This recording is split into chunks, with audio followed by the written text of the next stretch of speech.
Hi everybody, it's Barry from Jerusalem. This week's parsha is Bishalach. Bishalach has to do with Amunah.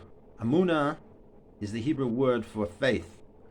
So, where is our faith? How do we develop faith? Well, they had a lot of miracles in the desert, and in the Exodus, they came to a point where they're going through the desert, and then they see the Egyptians from behind them, and they got nervous. They said, "Wow, Moses, why did we leave Egypt to have to only have the end of us?" So they're questioning their faith. But while they were in the desert, there was a pillar of fire between them and the Egyptians, and there was a cloud during the day in front of them. So they came up to the sea, and it appeared there was no place to go. So they looked around and they said, what's going to happen to us?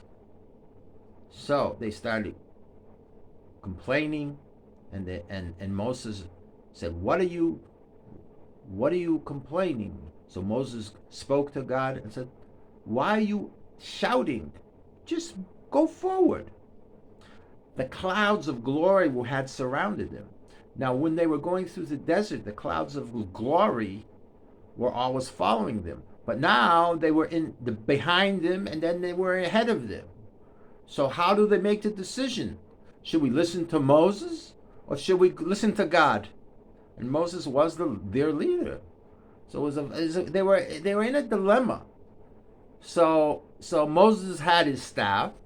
This was the sign that he used in the first plague, where it turned into a snake. It was also the staff that Yaakov used when he crossed the river Jordan to come into the land of Canaan, which is Israel.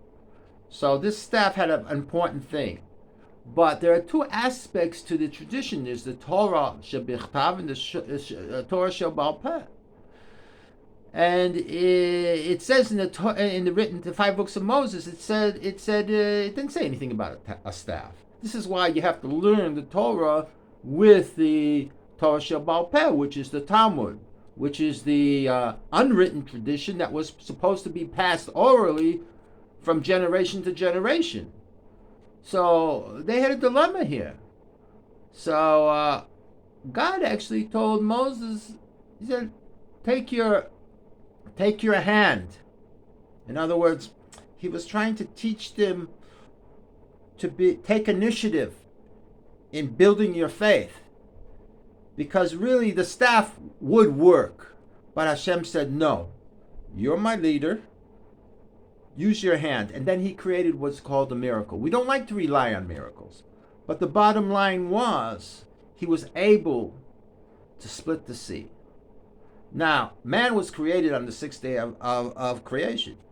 In the sea said, why should I part for this for this man, Moshe? But Moshe, with his gratitude of previous scholars, and was carrying the bones of Joseph that came out from the Nile, and he carried it all the way to the sea now. And when they saw the sea saw the bones of Joseph that he was carrying, the sea split. It all happened simultaneously. He waved his thing. There was a big discussion going on here, because God can manipulate all aspects of nature for a miracle, and man can initiate, even take their own power to deepen his faith by taking a step. One of the people in the desert, Ben Aminadav, he jumped into the water, and the water split.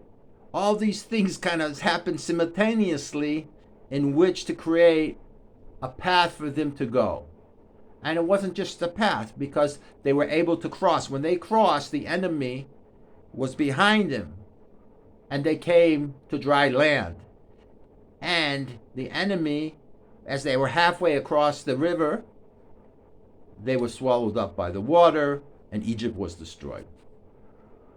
So we have to get the message here. The message is that we have to find the inner light, the inner desire to keep the light of Torah alive. With all these signs, the clouds in the day and the fire at night, we don't have these signs today. So we have to find within ourselves a new light to see and experience Torah and experience the hand of God. Also in this parsha, there was Lechem Mishnah. Lechem means bread. Mishnah is also a name for the oral tradition, Mishnah. But Mishnah in Hebrew means from two. What happened in the desert? After they crossed, they had to eat.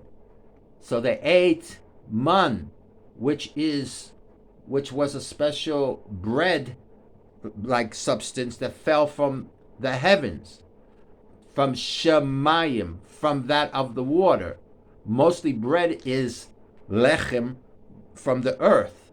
But here was another miracle, that the Jews, because they sinned at Sinai and were stuck to go into the desert for 40 years as a cleansing, now they had their complete trust in a God and faith that He was going to take care of them. They were still complaining, but Hashem, because of the merits of Avraham, Yitzchak, and Yaakov, this was with them 40 years. 40 years, day and night, with this cloud, with the mun. So, what I'm saying is that lechem also comes from the word melchama, to fight, lechem. Because when we make a living, we're fighting for our living.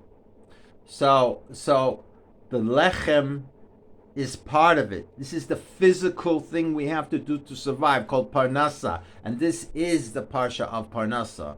Parnasa is making a living. But you have to mix and combine both of them. Making a living and learning Torah as a Jew. This is our mission as the Jewish people, to be a light upon ourselves and to be a light upon the nation. So you should take this Shabbos to try to develop, learn a little bit, the Torah Shel Bel Pah, the oral tradition, the written tradition, and come to connect with putting your trust in God.